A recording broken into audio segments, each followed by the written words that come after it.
اعوذ باللہ من الشیطان الرجیم، بسم اللہ الرحمن الرحیم۔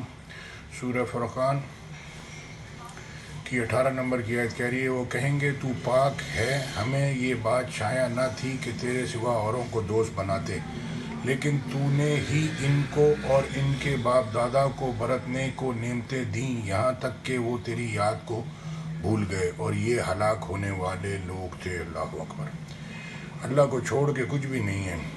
سورہ سبا کی 37 نمبر کی آیت کہہ رہی ہے، اور تمہارا مال اور اولاد ایسی چیزیں نہیں کہ تم کو ہمارا مقرب بنا دیں، ہاں ہمارا مقرب وہ ہے جو ایمان لایا اور عمل نیک کرتا رہا، ایسے ہی لوگوں کو ان کے اعمال کے سبب دگنا بدلہ ملے گا اور وہ خاطر جمع سے بالا خانوں میں بیٹھے ہوں گے۔ اللہ اکبر۔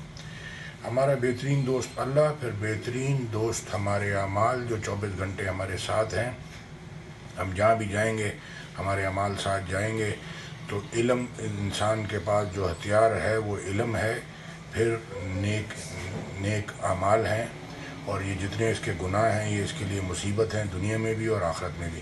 تو جتنے نیک عمل کر سکتے کریں۔ اللہ چاروں اینڈ سے بات کرتا ہے، یتیم، محتاجوں کی، مسکینوں کی، مسافروں کی مدد کرنی ہے۔ آپ یہ زندگی یہی سمجھ رہے ہیں اپنا کھا لیا، اپنا پی لیا، اپنا سو لیا، اپنا گھر چل رہا ہے، بس ٹھیک ہے۔ تو یہ معاشرے کے جو غریب، مسکین لوگ، کمزور لوگ ہیں، ان کی اگر آپ مدد نہیں کریں گے تو آپ کا سارے کام خراب ہو جائیں گے۔ تو لہٰذا پاکستان کا بجلی کی بدترین حالات ہیں، گٹر کا مسئلہ ہے، پانی کا مسئلہ ہے۔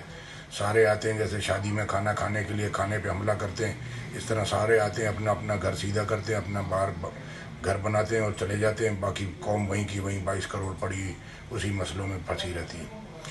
جزاک اللہ خیر۔ آخرت دیکھ کے چلیں، نسلوں کا سوال ہے، باپ دادا جو گزر گئے ان کے لیے دعا کریں، جو آنے والی نسلیں ان کے لیے بھی فکر کریں، تو اللہ آپ کی دنیا بھی اچھی کرے گا، آخرت بھی۔ نہیں تو دنیا تو جانی جانی ہے، آخرت بھی جائے گی۔ تو ترجمے کے ساتھ قرآن سن لیں تو آپ کا اللہ کے ساتھ معاملہ ہے اور اللہ نے حساب لینا ہے، تو اللہ سے پہلے رجوع کر لیں، اس سے پہلے کہ وہ کسی پرابلم میں آپ کو ڈالے۔ جزاک اللہ خیر۔ السلام علیکم ورحمۃ اللہ۔